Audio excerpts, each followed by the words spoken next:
चलिए स्टार्ट करते हैं साइंस का चैप्टर नंबर 1 क्लास 9th। सबसे पहला टॉपिक है हमारा मैटर। मैटर क्या चीज़ होती है, मतलब जो भी सब्सटेंस है, कोई भी ऐसी थिंग्स जिसे हम टच कर सकते हैं, कोई स्पेस घेरता है, तो वो हमारा क्या होता है, मैटर। मैटर हमारा होता है जिसके अंदर मास हो, वॉल्यूम हो, मतलब जिसका कुछ वजन हो और कुछ जगह घेरे, तो वो हमारा क्या होता है, मैटर होता है। मैटर की सबसे छोटी यूनिट होती है एटम। कहने का मतलब ये कि एटम एटम जोड़ के मॉलिक्यूल बनता है और मॉलिक्यूल मॉलिक्यूल जोड़कर मैटर बनता है। एटम के अंदर हमारे सब एटॉमिक पार्टिकल्स होते हैं जिसे हम इलेक्ट्रॉन, प्रोटॉन और न्यूट्रॉन कहते हैं। इलेक्ट्रॉन पर नेगेटिव चार्ज होता है, प्रोटॉन पर पॉजिटिव चार्ज होता है और न्यूट्रॉन पर कोई भी चार्ज नहीं होता। जिस तरह डायग्राम में दिखा रखा है, ये एटम का एक स्ट्रक्चर है जिसके अंदर प्रोटॉन और न्यूट्रॉन तो सेंटर जो कि न्यूक्लियस में लाई करते हैं, बाकी इलेक्ट्रॉन उसके चारों तरफ रिवॉल्व करते हैं।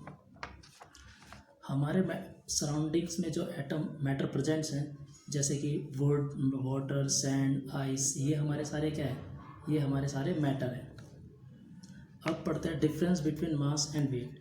मास और वेट में क्या डिफरेंस होता है। मास जो होता है वो मैटर के अंदर होता है और जो वेट होता है वो उसके फोर्स पर डिपेंड करता है। मास हमेशा कांस्टेंट रहता है, फिक्स रहता है, ये कभी भी बदलता नहीं है। और वेट जो होता है वो वेरिएबल होता है, मतलब वो नॉट फिक्स होता है और वो टाइम के हिसाब से या पोजीशन के हिसाब से चेंज हो जाता है। मास जैसा रहेगा हमेशा कांस्टेंट रहेगा और वेट वेरी करेगा प्लेस टू प्लेस। मास को हम किलोग्राम में नापते हैं और जो हमारा वेट है उसको हम न्यूटन में नापते हैं, लेकिन जनरली हम क्या करते हैं, वेट को केजी में बोलते हैं, लेकिन रियलिटी में वो क्या होता है कि मास को हम केजी में नापते हैं और वेट को न्यूटन में नापते हैं। फिर आता है टाइप्स ऑफ मैटर। मतलब मैटर हमारे कितने टाइप के होते हैं। तो मैटर हमारे 3 टाइप्स होते हैं, 3 types of matter, solid, liquid और गैस। सॉलिड जैसे एग्जांपल के लिए आयरन, वुड, आइस, ये सारे क्या होते हैं, हमारे सॉलिड होते हैं। सॉलिड की फिक्स शेप होती है, फिक्स वॉल्यूम होता है और फिक्स साइज होता है और इसका इंटरमोलिकुलर फोर्स बहुत ज़्यादा हाई होता है, जिसकी वजह से क्या होता है, ये अपने पार्टिकल्स को अट्रैक्ट करके रखता है और वो बहुत ज़्यादा रिजिड हो जाते हैं या फिर रफ़ हो जाते हैं। और रफ़ होने की वजह से उनकी कंप्रेसिबिलिटी क्या होती है, बहुत ज़्यादा कम हो जाती है, इसलिए उनकी मिनिमम कंप्रेसिबिलिटी हो सकती है। एक्सेप्ट रबड़ एक सॉलिड है, लेकिन वो क्या होता है, स्पंजी होता है। क्यों? क्योंकि उसके अंदर एयर ट्रैप होती है, जिसकी वजह से क्या होता है, वो कंप्रेस हो सकता है। इसके अंदर वैकेंट स्पेस होता है मॉलिक्यूल्स के बीच में। अगर हम सॉलिड और सॉलिड का मिक्सर बनाएं तो वो भी क्या बनेगा, सॉलिड ही बनेगा। मिक्सर क्या चीज़ होती है, मिक्सर ऐसी कोई भी सब्सटेंस या कोई भी पार्टिकल्स को हम मिलाते हैं जो क्या होता है, इनडेफिनेट प्रोपोर्शन, मतलब बिना कुछ मेज़रमेंट के या फिर रैंडमली किसी को अगर मिला देते हैं तो वो क्या होता है, मिक्सर होता है। और जबकि किसी हम कंपाउंड का कहने का मतलब होता है कि जब हम किसी भी चीज़ को फिक्स रेशो में मिलाते हैं तो वो हमारा क्या होता है, कंपाउंड होता है। फिक्स रेशो मतलब सब चीज़ मेज़र करके और उसका रेशो एकदम लिमिट हो, तो उसे क्या कहते हैं, हम कंपाउंड कहते हैं। अब आते हैं difference between compound and mixture. ये तो क्वेश्चन है। तो particle of matter continuously moving word. देखो, जो मैटर के अंदर जो पार्टिकल्स होते हैं वो क्या करते हैं, कंटिन्यूसली मूव करते रहते हैं, चलते रहते हैं इधर से उधर। तभी हमारा क्या होता है, अगर हम वाटर के अंदर इंक डालते हैं या फिर डाई डालते हैं तो पूरे इंक क्या होता है, वाटर में फैल जाता है। क्यों? क्योंकि उसके इंटरमोलिकुलर जो होते हैं वो आपस में क्या करते रहते हैं, मूव करते रहते हैं। इसी वजह से एयर में अगर कोई स्मेल आती है तो सारी जगह फैल जाती है। क्यों? क्योंकि एयर के जो पार्टिकल होते हैं वो कंटिन्यूसली क्या करते हैं, मूव करते रहते हैं। अब पढ़ेंगे एटम के बारे में। तो एटम क्या होता है, एटम हमारा फंडामेंटल यूनिट ऑफ मैटर होता है। मतलब मैटर बनाने के लिए जो सबसे ज़्यादा चीज़ ज़रूरी होती है वो हमारा क्या होता है, मैटर होता है। एटम सब एटॉमिक पार्टिकल होता है। एटम क्या होता है, स्मॉलेस्ट टिनी पार्टिकल होता है। स्मॉलेस्ट टिनी पार्टिकल मतलब सबसे छोटा पार्टिकल होता है, बहुत ज़्यादा छोटे छोटे होते हैं और ये इतने ज़्यादा छोटे होते हैं कि ये नॉन डिविजिबल, नॉन ब्रेकेबल होते हैं। मतलब ना तो इसे हम डिवाइड कर सकते हैं, ना इसे हम ब्रेक कर सकते हैं। Never seen by naked eyes, इसे हम अपनी खुली आंखों से नहीं देख सकते।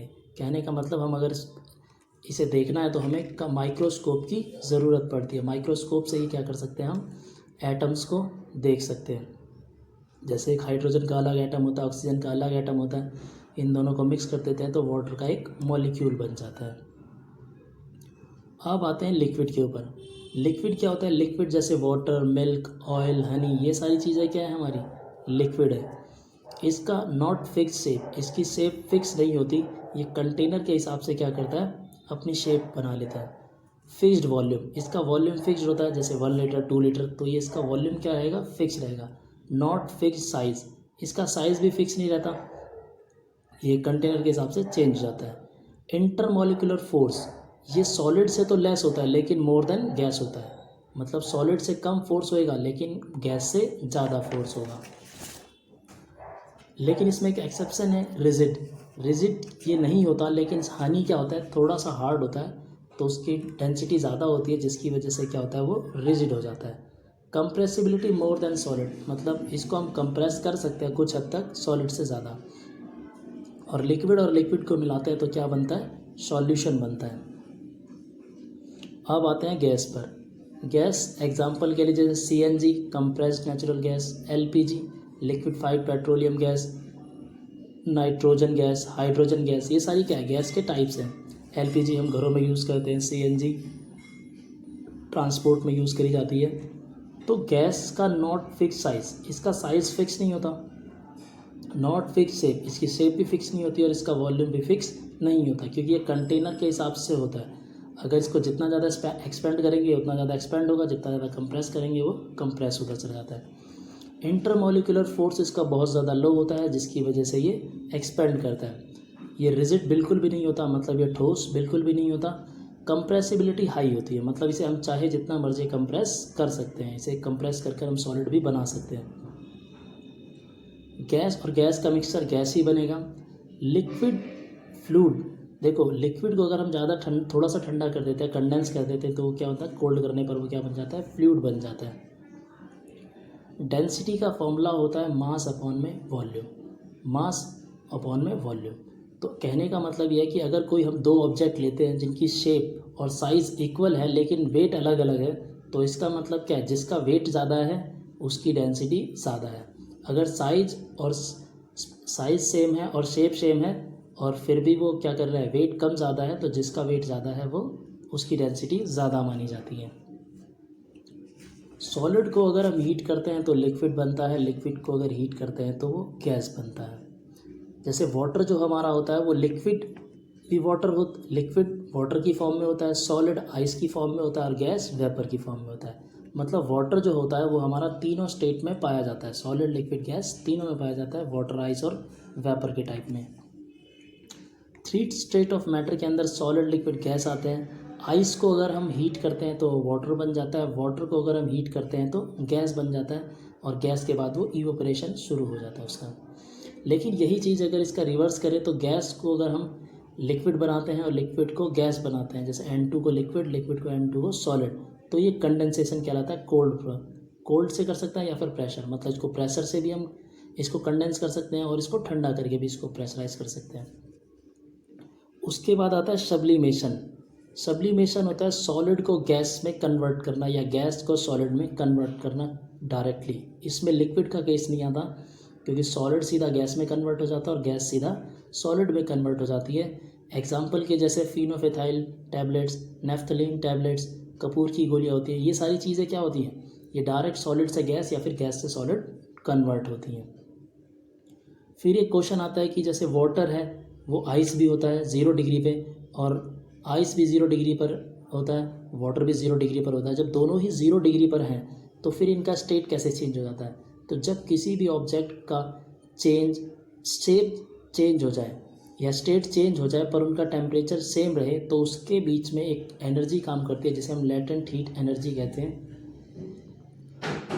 आइस का भी 0 और वाटर का भी 0, दोनों का टेम्परेचर सेम है लेकिन स्टेट अलग अलग है, जिसकी वजह से इसके अंदर क्या होती है? लेटेंट हीट होती है, जिसकी वजह से अपना ये शेप चेंज कर लेते हैं, स्टेट चेंज कर लेते हैं।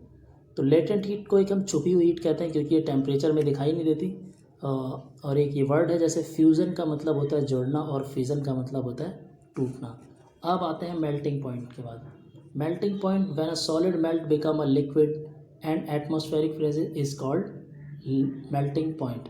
मतलब जब कोई भी ऑब्जेक्ट सॉलिड से लिक्विड बनना शुरू हो जाए जिस टेम्परेचर पर और सेम एटॉमिक प्रेशर पे, तो वो हमारा क्या होता है, मेल्टिंग पॉइंट। मतलब वो टेम्परेचर क्या होगा, मेल्टिंग पॉइंट होगा। एग्जैक्टली वैसे ही अगर कोई ऑब्जेक्ट या फिर कोई भी लिक्विड गैस बनना स्टार्ट हो जाए जिस टेम्परेचर पे और सेम एटमॉस्फेरिक प्रेशर के अंदर, तो वो हमारा क्या हो जाएगा, बॉइलिंग पॉइंट हो जाएगा। जैसे आइस अगर 0 डिग्री से ज़्यादा हो जाता है तो वो वाटर बन जाता है, और वाटर अगर 100 डिग्री से ज़्यादा हो जाता है तो वो टेम्परेचर हाई होने के बाद क्या बन जाता है, वेपर बन जाता है। देखिए कन्वर्जन का हिसाब आता है कि मतलब टेम्परेचर को कन्वर्ट कैसे करते हैं। तो इंडियन स्टैंडर्ड के हिसाब से हम टेम्परेचर को डिग्री में नापते हैं, जिसे हम सेल्सियस बोलते हैं। लेकिन स्टैंडर्ड जो है, इंटरनेशनल स्टैंडर्ड, मतलब ऐसा यूनिट जो होती है वो केल्विन में नापी जाती है। और जो हमारा 0 केल्विन होता है वो 273.16 केल्विन होता है। और अगर हम डिग्री के अंदर 1 डिग्री बढ़ाते हैं तो केल्विन के अंदर भी 1 केल्विन बढ़ेगा। मतलब अगर 0 डिग्री सेल्सियस क्या होगा, 273.16 के। लेकिन अगर हम 1 डिग्री सेल्सियस करेंगे तो वो 274.16 के हो जाएगा। 2 डिग्री सेल्सियस करेंगे तो 273.16 के हो जाएगा। कहने का मतलब है कि जितना डिग्री हम बढ़ाते जाएंगे उतना केल्विन बढ़ता जाएगा, लेकिन 0 की वैल्यू हमारी 273.16 होगी। एक क्वेश्चन है जैसे कि 25 डिग्री सेल्सियस को हमें केल्विन में कन्वर्ट करना है, तो इसके अंदर 273 के अंदर वो 25 प्लस कर दो तो वो केल्विन आ जाता है 298 केल्विन। जैसे 443 केल्विन है, अब हमें इसे डिग्री में कन्वर्ट करना है, तो इसमें से 0 डिग्री वाला मतलब 273 केल्विन माइनस कर दो तो वो डिग्री में आ जाता है, जो कि 170 डिग्री सेल्सियस आता है। तो ये जैसे कि अगर हमें डिग्री में निकालना है तो केल्विन में से वो डिग्री प्लस करनी होगी, और केल्विन में से अगर डिग्री बनानी है तो उस केल्विन में से वो 273 माइनस करना होगा। अब आता है सब्लिमेशन। सब्लिमेशन होता है convert to gas without changing to liquid. मतलब सॉलिड को डायरेक्ट हम गैस में कन्वर्ट करते हैं तो उसे सब्लिमेशन कहते हैं। जैसे कि नेफ्थलीन बॉल होती है, ये ट्रायंगल याद रखना, ये ट्रायंगल इम्पॉर्टेंट है। ये ट्रायंगल कहता है कि लिक्विड को अगर हम सॉलिड बनाते हैं तो सॉलिडिफिकेशन कहलाता है, लेकिन अगर सॉलिड को लिक्विड बनाते हैं तो वो फ्यूज़न कहलाता है। और जबकि गैस को हम लिक्विड बनाते हैं तो वेपराइजेशन, गैस को अगर हम लिक्विड बनाते हैं तो कंडेंसेशन कहलाता है, और लिक्विड को अगर हम गैस बनाते हैं तो वेपराइजेशन कहलाता है। और अगर हम सॉलिड से गैस या फिर गैस से सॉलिड बनाते हैं तो वो सब्लिमेशन कहलाता है। जैसे कि वाटर 0 डिग्री पर सॉलिड भी होता है, लिक्विड भी होता है। 100 डिग्री पर वेपर भी होता है और लिक्विड भी होता है। मोर देन 100 डिग्री हो जाता है तो वो वेपर बन जाता है। आइस जो होता है 0 डिग्री पर, वाटर भी होता है 0 डिग्री पर, इसके बीच में लेटेंट हीट काम करती है। देखिए अगर किसी का स्टेट चेंज हो रहा है तो मतलब वहाँ पर काम क्या कर रही है, heat. If state change at constant temperature तो उसके अंदर लेटेंट हीट, मतलब स्टेट चेंज हो रहा है तो उसके अंदर हीट काम करेगी। लेकिन अगर स्टेट चेंज हो रहा है पर टेम्परेचर चेंज नहीं हो रहा तो इसका मतलब क्या होता है, वो लेटेंट हीट काम कर रही है। इवोपरेशन क्या होता है, evaporation change of a liquid into a vapour at any temperature below it's boiling point is called evaporation. जैसा कि हम छोटी क्लास से ही पढ़ते आ रहे हैं, इवोपरेशन क्या होता है, पानी का इवोपरेट होना, मतलब भाप बन के उड़ जाना, लिक्विड का वेपर बन जाना। तो जब इवोपरेशन होता है तो उसमें क्या क्या फैक्टर, मतलब किस तरह से हम इवोपरेशन को डिक्रीज या इंक्रीज कर सकते हैं। तो an increasing of surface area, अगर हम लिक्विड का सरफेस एरिया इंक्रीज़ कर देंगे तो इवोपरेशन हाई हो जाएगा, इसका रेट इंक्रीज़ हो जाएगा। अगर हम उसका टेम्परेचर इंक्रीज़ कर देते हैं तब भी उसका इवोपरेशन रेट क्या हो जाता है, हाई हो जाता है। लेकिन अगर हम ह्यूमिडिटी डिक्रीज़ कर देते हैं तो क्या हो जाएगा, तब भी उसका इवोपरेशन ज़्यादा हो जाएगा। And increase in wind speed, अगर हम विंड स्पीड को बढ़ा देते हैं, हवा की स्पीड को बढ़ा देते हैं, तब भी इवोपरेशन फास्ट होने लग जाता है। अब आ जाइए रिवीजन पे। रिवीजन का क्या है, रिवीजन सॉलिड, देखिए सब सारी चीज़ें पढ़ चुके हैं लेकिन दोबारा से रिवाइज करते हैं। Solid having the definite volume, इसका वॉल्यूम फिक्स होता है। Do not tend to flow, मतलब ये फ्लो नहीं कर सकता, चल नहीं सकता ये। सॉलिड आर द रिजिड, ये ठोस होते हैं। Generally solid are the definite shape, इनकी शेप क्या होती है, फिक्स होती है। और very few example like sponge, रबड़, ये बैंड, ये क्या होती है, रबर बैंड वगैरह, इनकी शेप फिक्स नहीं होती क्योंकि ये चेंज हो जाती है। Solid are generally incompressible, solid को हम कंप्रेस नहीं कर सकते लेकिन कुछ केसेस में जैसे रबर बैंड के केसेस में क्या हो सकता है, हम इसे कंप्रेस कर सकते हैं। इसी तरह लिक्विड भी होता है। Liquid also have a definite volume. Liquid का अपना फिक्स वॉल्यूम होता है। Liquid tend to flow, liquid flow कर सकता है, जैसे पानी अगर गिरा दो तो बह जाता है। Liquid has not rigid. Not rigid मतलब लिक्विड ठोस नहीं होता। Liquid do not have the definite shape, liquid की कोई शेप भी नहीं होती। और they take the shape of the container, मतलब जैसी कंटेनर की शेप होगी उसी तरह का हो जाएगा। लिक्विड आर ऑलमोस्ट इनकम्प्रेसिबल, ये इनकम्प्रेसिबल होता है, मतलब इसे और ज़्यादा कंप्रेस नहीं कर सकते। गैस, अब पढ़ेंगे गैस के बारे में। Gas not have a definite volume, the volume varies with the container in which they are stored और कैप्ड। मतलब गैस क्या होता है, ना तो इसका फिक्स वॉल्यूम होता है, ना फिक्स शेप होती है। ये जिस शेप के हमारा कंटेनर होगा उसी शेप का हो जाएगा, उतने ही वॉल्यूम में फैल जाएगा। Gas also tend to flow, gas flow करती है, जैसे कि स्मेल कोई भी अगर हवा में छोड़ दी जाए तो फैल जाती है। Gas are not rigid, gas rigid ठोस नहीं होती। Gas do not have the definite shape, gas की कोई शेप भी नहीं होती क्योंकि ये कंटेनर के हिसाब से होता है। और गैस ऑल्सो कंप्रेसिबल, मतलब गैस को हम कितना भी चाहे कंप्रेस कर सकते हैं जब तक कि वो सॉलिड ना बन जाए। उसके बाद आता है इम्पोर्टेंट क्वेश्चंस। देखिए इसमें 3 टाइप के क्वेश्चंस हैं, very short question, short question और लॉन्ग क्वेश्चन। ये दोनों शीट जो है ये आपको करनी है और इनमें जो क्वेश्चन है इससे आपका चैप्टर क्लियर हो जाएगा। चलिए आज के लिए थैंक यू।